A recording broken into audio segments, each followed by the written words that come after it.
دانیال چشتی کو نومبر 2026 میں ریاض میں ہونے والے ای اسپورٹس نیشن کپ کے لیے پاکستان کا آفیشیل ٹیم مینیجر مقرر کر دیا گیا ہے۔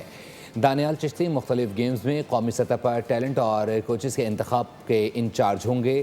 عالمی سطح پر ای اسپورٹس میں قومی ٹیموں کا منظم نظام متعارف کرا دیا گیا ہے۔ پہلی مرتبہ کھلاڑی کلبز کے بجائے اپنے ممالک کی نمائندگی کریں گے۔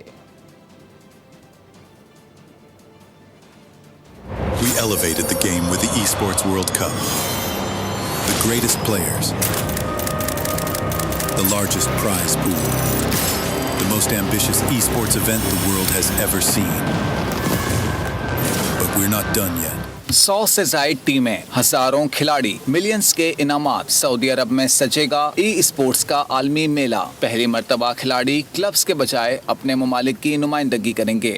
عالمی سطح پر ای اسپورٹس میں قومی ٹیموں کا منظم نظام متعارف کرا دیا گیا۔ Let's run it.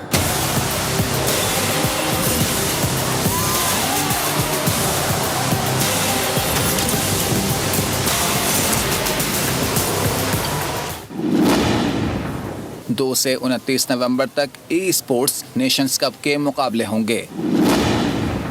E sports world cup foundation نے 100 سے زائد ممالک کو نیشنل ٹیم پارٹنر کا درجہ دے دیا۔ پاکستان میں دانیال چشتی کو آفیشیل ٹیم مینیجر مقرر کیا گیا ہے۔ دانیال چشتی مختلف گیمز میں قومی سطح پر ٹیلنٹ اور کوچز کے انتخاب کے انچارج ہوں گے۔ دانیال چشتی کا کہنا ہے کہ پاکستان میں گیمنگ کا بہت ٹیلنٹ موجود ہے۔ زیادہ تر کھلاڑی ابھی تک سامنے ہی نہیں آئے۔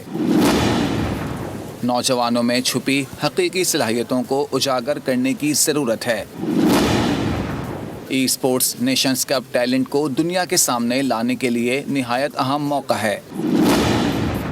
ہمارے پاس ای اسپورٹس کو ایک بڑی اور مضبوط انڈسٹری بنانے کا سنہری موقع موجود بھی ہے۔